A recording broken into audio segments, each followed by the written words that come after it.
આજે આપણે સાથે શો પર ખાસ ડીઆર ચોકસી ફિનસર્વના એમડી દેવેનભાઈ ચોકસી જોડાઈ રહ્યા છે.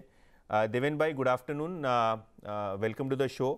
અને માર્કેટ્સની વાત કરીએ તો ટિપિકલી એક માર્ચ ફિનોમિનન જોવા મળી રહ્યો છે, જ્યાં ઓવરઓલ માર્કેટ એક ફ્લેટ ટુ વીક ઝોનમાં છે, મિડ કેપમાં કરેક્શન આવી રહ્યું છે.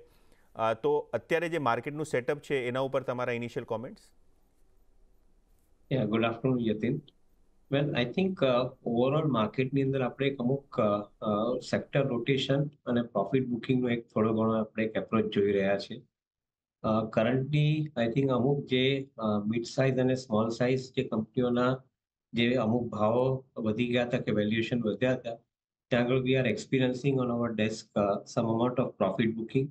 એટ ધ સેમ ટાઈમ જે ફ્રન્ટલાઇન સ્ટોક છે કે જ્યાં આગળ ગ્રોથની ઓપોર્ચ્યુનિટી મોટી દેખાય છે, કંપનીઓના વર્કિંગ થોડાક વધારે સ્ટ્રોંગ દેખાય છે અને જેના વેલ્યુએશન કમ્પેરેટિવલી એટલા સ્કેલઅપ નથી થયા, એ ટાઈપની કંપનીઓની અંદર પોર્ટફોલિયો શિફ્ટ થઈ રહ્યો છે. પર્ટિક્યુલરલી ઇન્ડિયન મ્યુચ્યુઅલ ફંડની અંદર બી વાત કરીએ તો મિડ સાઇઝ સ્મોલ સાઇઝના ફંડ છે, ત્યાં આગળ અત્યાર તારીખમાં એપ્રોચ એક એક્ઝિટનો અથવા પ્રોફિટ બુકિંગનો છે એવું ચોક્કસપણે અમે લોકો ઓબ્ઝર્વ કરી રહ્યા છે. So overall, I believe that nothing wrong with the fundamentals of the market. કદાચ માર્કેટમાં કોઈક દિવસે વેચવાલી, કોઈક દિવસે પાછી લેવાલી એ ટાઈપની સિચ્યુએશનને કારણે માર્કેટ વોલાટાઇલ ચોક્કસ રહેશે. પરંતુ મારે એવું માનવું છે કે દરેક જે ફોલ આવી રહ્યો છે એમાં સારી કંપનીઓમાં ઇમિડિયેટલી બાઇંગ ઇમર્જ થઈ રહ્યું છે અને that is what is giving us more confidence. કારણ કે જ્યારે સ્ટ્રોંગ ફંડામેન્ટલ્સની કંપનીઓની અંદર બાઇંગ સ્ટાર્ટ થાય, માર્કેટમાં જ્યારે બી કરેક્શન અથવા ફોલ આવે તેની સાથે, so that gives you an indication the underlying appetite for buying quality stocks in the portfolio is very strong છે. So I think this is what we are summarizing. In fact, I think અમે લોકો અમુક portfolio સ્ટોક્સની અંદર profit booking પણ કરી રહ્યા છે simultaneously, અને at the same time I think જ્યાં આગળ એન્ટ્રીની ઓપોર્ચ્યુનિટી વધારે સારી દેખાય થોડું કોન્ટ્રા બાય કરવું પડે તો એ પણ એપ્રોચ રાખીને પોર્ટફોલિયોઝની અંદર ઇન્વેસ્ટમેન્ટના કોલ્સ જઈ રહ્યા છે. દેવેનભાઈ, એક જનરલ આર્ગ્યુમેન્ટ હોય છે, કારણ કે માર્કેટ આટલું એપ્રિશિએટ થઈ ગયું કે વેલ્યુએશન હજી બી mid cap, small cap versus large cap ઘણા રીચ છે અને કમ્ફર્ટ નથી બેસી રહ્યું. તમારું ઓવરઓલ અસેસમેન્ટ મિડ કેપ અને સ્મોલ કેપ વેલ્યુએશન પર તમને લાગે છે કે અહીંયાથી એક ફર્ધર કરેક્શન પોસિબલ છે કે માર્કેટ કદાચ સ્ટોક સ્પેસિફિક રહેશે આગળ જતા? માર્કેટ સ્ટોક સ્પેસિફિક રહેશે, એટલે અક્રોસ ધ બોર્ડ કરેક્શન આવે એવું માનીને નથી ચાલતો. ઘણી સ્મોલ સાઇઝ મિડ સાઇઝ કંપનીઓની અંદર કોહોર્ટ બહુ સ્ટ્રોંગ છે. એ કંપનીઓની અંદર આઈ થિંક ધ ગ્રોથ માટેના ટ્રેજેક્ટરીઝ ઘણા સ્ટ્રોંગ ડેવલપ થયા છે. સો definitely I think they will sustain the growth momentum, એમાં વાંધો નથી. પરંતુ જે કંપનીઓ કદાચ બી ગ્રોથની અંદર થોડું બી ડિસઅપોઇન્ટમેન્ટ આપશે તો માર્કેટ એને પનિશ કરતા અચકાશે, ઇન ધ સેન્સ કે અમુક કંપનીઓના જે વેલ્યુએશન 40, 50, 60, 70 ટાઈમ્સના ફોરવર્ડ બેસિસ પર અત્યારે તારીખમાં થયા છે, એ વેલ્યુએશન અમને લોકોને લાગે છે કે કરેક્શન આવવાની જગ્યા રહેશે. કારણ કે કોઈ પણ કંપની અથવા કોઈ પણ business year over year basis પર અમુક લેવલનો ગ્રોથ જ અચીવ કરી શકે છે. કદાચ 1 કે 2 વર્ષમાં એને ક્વોન્ટમ જમ્પ માર્યો હોય તો બાકીના વર્ષોમાં રેશનલાઇઝ થતો હોય છે ગ્રોથ, એવું આપણે સમજીએ છીએ. અને જે કંપનીઓની અંદર એ સિચ્યુએશન અત્યારે આપણે જોઈ રહ્યા છે, ઘણી ફોર એક્ઝામ્પલ આઈ થિંક ઘણી વ્હાઇટ ગુડ્સ ઇન્ડસ્ટ્રીઝની અંદર કંપનીઓમાં જે સ્કેલ અપ થઈ ગયા હતા પ્રાઇસ અર્નિંગ રેશિયો, એમાં અત્યારે રેશનલાઇઝેશનનો પ્રોસેસ ચાલુ થયો છે. ઇવન ઈએમએસ સેગમેન્ટની અંદર પણ જે કન્ઝ્યુમર સેક્ટરમાં જે પ્રોડક્ટ પ્રોવાઇડર્સ છે એમાં બી થોડું ઘણું વેલ્યુએશન રેશનલાઇઝેશન પ્રોસેસ ચાલુ છે. So may be I think we'll have to go very selective. મને એવું લાગે છે કે જ્યાં બહુ વેલ્યુએશન રીચ હશે એને કદાચ લાંબો સમય રાહ જોવી પડશે માર્કેટની અંદર ફરીથી પાછું નવું બાઇંગ અથવા સ્ટ્રોંગ રેલી લાવવા માટે. રાઈટ. સર, રિસેન્ટલી તમે જીઓ ફાઇનાન્શિયલ્સ અને અદાની એન્ટરપ્રાઇઝીસ ઉપર એક રેકમેન્ડેશન લિસ્ટ કાઢી હતી. તો શું એ માનવું સેફ છે કે હવે જે લાર્જ કેપ્સ છે ત્યાં એક મનીનો શિફ્ટ જોવા મળી શકે છે? કારણ કે હવે મિડ કેપમાં જે રિટર્ન્સ આપણે જોયા છે કદાચ હિસ્ટોરિકલી FY25માં જોવા નહીં મળે. તો ઓવરઓલ શું ફોકસ હવે લાર્જ કેપ્સમાં કરવું જોઈએ, ખાસ કરીને જે ઇમર્જિંગ કંપનીઝ છે ને જ્યાં વેલ્યુ અનલોકિંગ થઈ શકે એવી બધી ઓપોર્ચ્યુનિટીઝ માર્કેટમાં અવેલેબલ છે? તો તમારું શું ટેક છે અત્યારે આ માર્કેટ પોઝિશનિંગ પર, ને પોર્ટફોલિયો શું લાર્જ કેપ તરફ રીબેલેન્સ કરવો જરૂરી છે અત્યારે? Yeah, Yatin, I think you are a seasoned journalist. I think you've seen this particular trend for last so many years now. જ્યારે ડીપ વેલ્યુ ઇન્વેસ્ટમેન્ટ ઓપોર્ચ્યુનિટી તમને મળતી હોય ત્યારે તમે બાઇંગ ઓપોર્ચ્યુનિટી તમે કન્સિડર કરવી જોઈએ. જે રીતે તમે જીઓ ફિનનું એક એક્ઝામ્પલ લીધો, ત્યાં આગળ કદાચ આવનારા 6-12 મહિના માટે તમને જે ક્લેરિટી જોઈએ છે તે નહીં મળે. પરંતુ જે અન્ડરલાઇંગ પ્રપોઝિશન જે બિલ્ડ થયું છે NBFC segment, insurance segment, AMC segment અને વેલ્થ પ્રોડક્ટ્સ ડિસ્ટ્રિબ્યુશન સેગમેન્ટ, એ ચારે ચાર વર્ટિકલની અંદર જે અન્ડરલાઇંગ વેલ્યુ પ્રપોઝિશન જે બિલ્ડ થઈ રહ્યા છે, અમે લોકો એવું માનીને ચાલીએ છીએ કે આ ટાઈપના બિઝનેસને તમારે 5 થી 10 વર્ષના પ્લાનિંગ સાથે ઇન્વેસ્ટમેન્ટ પોર્ટફોલિયોમાં લેવા જોઈએ. અને એ ઓપોર્ચ્યુનિટી આજની તારીખમાં સમ ઓફ ધ લાર્જ કંપનીઝમાં બહુ સિસ્ટમેટિકલી મળી રહી છે. Likes of Reliance, likes of Adanis, likes of Tatas, એ ટાઈપના બિઝનેસની અંદર એ લોકો સિસ્ટમેટિકલી નવા બિઝનેસીસ ડેવલપ કરી રહ્યા છે. એની ઇન્હેરન્ટ ગ્રોથની આખી જે પ્રપોઝિશન જે છે, જે આપણે ડીપ વેલ્યુ બાઇંગ ઇન્વેસ્ટમેન્ટનો આપણે કન્સેપ્ટ સાથે જોડતા હોઈએ છીએ, એ પ્રપોઝિશન અહીંયા આગળ ઘણી બધી કંપનીમાં બહુ સ્ટ્રોંગ થતી જાય છે. એટલા માટે I feel that I think even if I think some of the large cap companies may give return of 15-20% on an average in a year, એ કંપનીઓમાં છતાં બી આઈ થિંક નવા પૈસા આવતા જશે ઇન્વેસ્ટમેન્ટ માટેના. બીજો એક મોટો મુદ્દો એ થાય છે કે ઇન્ડિયાના ડોમેસ્ટિક ફંડ્સ તરફથી બી જે નવું એસઆઈપીનું દર મહિનાનું જે ઇન્ફ્લો આવે છે અને જે ફોરેન ઇન્વેસ્ટરોમાં બી જે મોટા પૈસા, જે સિરિયસ લોંગ ટર્મ ઇન્વેસ્ટમેન્ટ માટેના પૈસા જે આવી રહ્યા છે, અમારા લોકોનું એવું માનવું છે કે some of the large cap companies will attract significantly large amount of inflow of money into their stocks, અને that is why we believe કે 15% થી 20% average return some of the good quality large cap કંપનીઝની અંદર સહેલાઈથી મળે એવું અત્યારની તારીખમાં ઇક્વેશન સેટ થયા છે.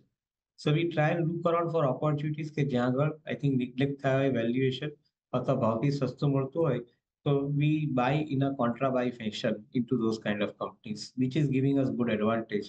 Like for example, Bajaj Group, Bajaj Twins છે, Bajaj Finserv અને Bajaj Finance. Fundamentals are remaining absolutely strong and convincing. However, એ પોર્ટફોલિયોમાંથી થોડાક પૈસા ફંડના બીજા જગ્યાએ શિફ્ટ થઈ રહ્યા છે, એને કારણે આ સ્ટોક અત્યાર તારીખમાં નિગ્લેક્ટ થઈ રહ્યા છે માર્કેટમાં. મે બી કદાચ થોડું કરેક્શન વધારે આવી શકે. એ કરેક્શન આવે એની અંદર આઈ થિંક બાય કરવા માટેનો એપ્રોચ રાખવો જોઈએ, એવું અમે લોકો અમારા ઇન્વેસ્ટર સુધી પહોંચાડીએ છીએ. તો this is how I think we play in this market કે strong stock, neglected valuation, available at a cheaper price, buy them into the portfolio for long term investments. Devenbhai, એક ટિપિકલ ક્વેશ્ચન જે બધાના mind ઉપર આવે છે અત્યારે કે ઇક્વિટીઝ all time high ઉપર છે, ગોલ્ડ ઓલ ટાઈમ હાઈ ઉપર છે અને ક્રિપ્ટો કરન્સીઝ બી ઓલ ટાઈમ હાઈ ઉપર છે. આવું ઘણું ઓછી વખત જોવા મળ્યું છે.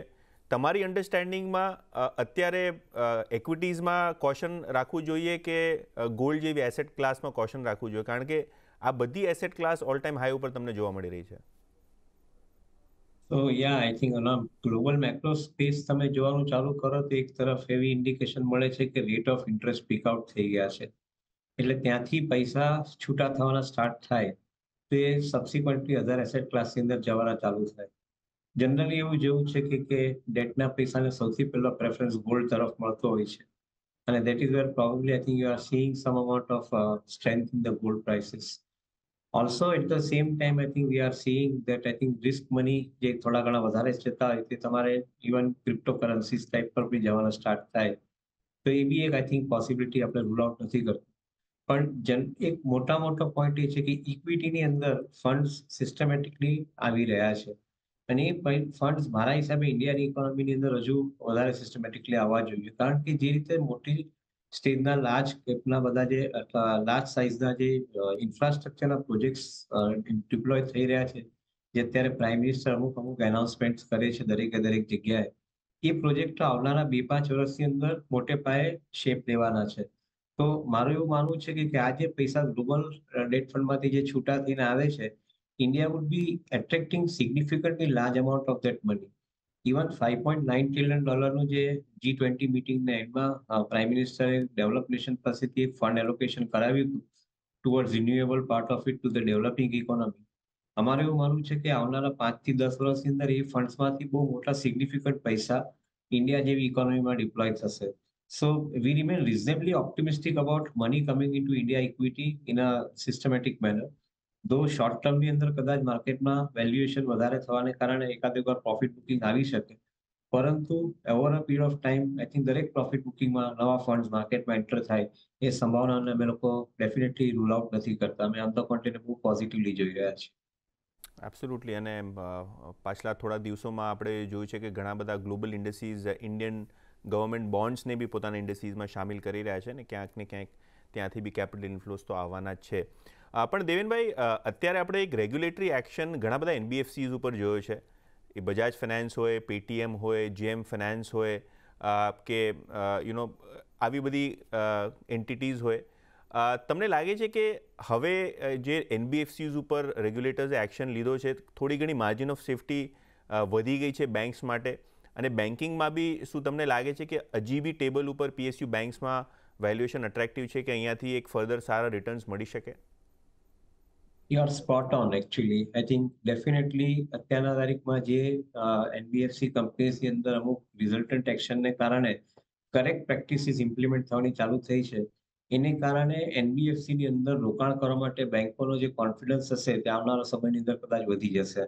અને if that confidence starts going up, then probably the growth of some of the NBFCs would be, I think, far more superior in times to come. અમે લોકો એવું માનીને ચાલે છે કે આરબીઆઈના અત્યારની તારીખમાં જે એક્શન્સ છે એમાં કદાચ એને જનરલાઇઝ કરવું બરાબર નથી લાગતું, પરંતુ એક પોઈન્ટ ચોક્કસ કહી શકાય કે આરબીઆઈ કદાચ આ ટાઈપના રેગ્યુલેશન ઇમ્પ્લિમેન્ટ કરવા માંગતી હોય તો એ લોકોએ એક આઈટીઆર અને જીએસટીઆર માંથી એક એ લોકોએ એક્ઝામ્પલ લેવો જોઈએ અથવા યુપીઆઈ માંથી એક્ઝામ્પલ લેવો જોઈએ કે you create a system and you provide to all the lenders. એને કારણે લેન્ડરો જ્યારે તમારા લેન્ડ કરે બુક્સમાંથી, એ બુક એ લેન્ડ કરે ત્યારે I think actual speaking I think આરબીઆઈની જે સિસ્ટમ છે એ પ્રમાણે એ લોકો લેન્ડ કરી શકે. એનો અર્થ એમ થાય કે તમે કમ્પ્લીટલી કમ્પ્લાયન્ટ રહો અને તમે કદાચ બી કોઈને શોર્ટ ચેન્જ કરવાનો ચાન્સ નહીં મળે આવી સિચ્યુએશનની અંદર. એ અમારો અંદરનો ઉદ્દેશ છે. તો કદાચ મારું એવું રેકમેન્ડેશન પણ રહેશે કે I think RBI May probably I think tech sum of the good examples, create a proper lending framework in the system and create the open access of this particular system for everybody. કદાચ એને કારણે જે લેન્ડિંગનો business વધારે સુરક્ષિત થઈ શકશે, બેંકોને પણ થોડી ઘણી વધારે સુરક્ષિતતા મળશે અને એને કારણે કદાચ આપણી ઇકોનોમીમાં સિસ્ટમિક રિસ્ક જે કહીએ એ સિગ્નિફિકન્ટલી ઓછું થઈ જશે. એ એપ્રોચ આરબીઆઈ કદાચ લે તો I think it will be a real good development happening going forward. Correct. Devenbhai, એક માર્કેટમાં જનરલ એક્સપેક્ટેશન બી છે કે કારણ કે એલપીજી સિલિન્ડર્સમાં ગવર્મેન્ટે રેટ કટ કર્યા તો એક પેટ્રોલ ડીઝલ પર બી કદાચ એક પ્રાઇસ કટ ઇનિશિએટ કરી શકે ઓઇલ માર્કેટિંગ કંપનીઝ, કે ઘણા બધા પોપ્યુલિસ્ટ મેજર્સ કોડ ઓફ કન્ડક્ટની પહેલાં સરકાર લઈ શકે. બજેટમાં આપણે આવું કંઈ રિફ્લેક્શન જોયું નહોતું, પણ તમને લાગે છે કે એક્સપેક્ટેશન રાખવું જોઈએ કે જેમ આપણે ઇલેક્શનની નજીક આવીએ કદાચ ગવર્મેન્ટ ઘણા બધા પોપ્યુલિસ્ટ મેજર્સ લે અને તેની અસર ઇન્ડિયન ઇક્વિટીઝ પર જોવા મળે, કે તમને લાગે છે કે ગવર્મેન્ટ કોઈ ડેસ્પરેટ મૂવ આવા ટાઈપનું કરશે નહીં અને ઓવરઓલ બેસિસ ઉપર જે આપણે ઓઇલ માર્કેટિંગ કંપનીઝની હેલ્થ ઇમ્પ્રુવમેન્ટ જોઈ છે કે તેમણે પ્રાઇસીસ કટ નથી કર્યા અને ગ્રેજ્યુઅલી બેલેન્સ શીટ પર આ પૈસા જોવા મળી રહ્યા છે, તો ઓવરઓલ સેટઅપ જે છે એ માર્કેટનું પોઝિટિવ રહેશે ને ગવર્મેન્ટ કોઈ એવું ફિઝિકલ ઇનડિસિપ્લિનવાળું પગલું નહીં ભરે આવનારા દિવસોમાં? Yes, absolutely. છેલ્લા 10 વર્ષનો ઇતિહાસ એવું કે છે આ ગવર્મેન્ટનો કે એ લોકોએ કોઈ બી શોર્ટ ટર્મ પગલાં લઈ અને ઇકોનોમી અને ઇકોનોમિક ફાઇનાન્શિયલને ડિરેલ નથી કર્યા. અને એ વિશ્વાસને કારણે જ આપણે એવું કહી શકાય કે કદાચ આવનારા સમયની અંદર પણ કોર્પોરેટની બેલેન્સ શીટના ભોગે એ લોકો પોતાનો પોલિટિકલ માઇલેજ સ્કોર નહીં કરે. અને that is what I like about this government કે એ લોકોને જે દેખાય છે તે એ લોકો સુરક્ષિત રીતે બતાવી પણ શકે છે લોકોને અને ઇમ્પ્લિમેન્ટ પણ કરી શકે છે. So I don't think, I think these populist measures have much scope as far as I think this election is concerned. On the contrary, હું માનું છું કે આ ઇલેક્શનની અંદર even without implementing those populist measures એ લોકોને આ ઇલેક્શનમાં શાંતિથી વિક્ટરી માટેના સંકેતો મળી રહ્યા છે. So I don't think that I think we are heading for any kind of a, I would not call it, I think, balance sheet mess કે અહીંયા આગળ ફાઇનાન્શિયલ બેલેન્સ શીટની અંદર મેસઅપ કરે એવી કોઈ સિચ્યુએશન અમે લોકો નથી જોઈ રહ્યા ત્યાં. એબ્સોલ્યુટલી. દેવેનભાઈને રજા લેવાનો સમય થઈ ગયો છે. તમારો ખૂબ ખૂબ આભાર આ શોમાં જોડાવા બદલ. પણ જતાં જતાં તમારા કોઈ ડિસ્ક્લોઝર છે તમને લાગતા હોય ડિસ્ક્લોઝ કરવા જોઈએ ઓડિયન્સને? યા સેફ ટુ એઝ્યુમ યતિન કે કદાચ જે બી કંપનીના નામ સાથે ઉલ્લેખ કરીને વાત કરી છે એ કંપનીમાં મારો ઇન્વેસ્ટમેન્ટ ઇન્ટરેસ્ટ છે, એ કંપનીની અંદર મારો રિસર્ચ કવરેજ છે, એ કંપનીમાં મારા ક્લાયન્ટોનું ઇન્વેસ્ટમેન્ટ ઇન્ટરેસ્ટ હોઈ શકે અને એ લોકોની પોઝિશન પણ હોઈ શકે on an ongoing basis. So I think that would be a safer disclosure. અને ઇન્વેસ્ટરને એક એવી સલાહ કે તમે કોઈ બી ઇન્વેસ્ટમેન્ટ કરતા પહેલા તમારા ઇન્વેસ્ટમેન્ટ એડવાઇઝરને કન્સલ્ટ કરી અને પછી ઇન્વેસ્ટમેન્ટ કરો. તો આ અગત્યનું ડિસ્ક્લોઝર દેવેનભાઈ ચોકસી તરફથી. ખૂબ ખૂબ આભાર સર, ફરી એક વખત શોમાં જોડાવા બદલ અને તમારા વ્યૂઝ રાખવા બદલ. લઈએ એક નાનકડો વિરામ અને વિરામ બાદ અમારા સહયોગી શોને આગળ વધારશે. જોતા રહેજો CNBC બજાર.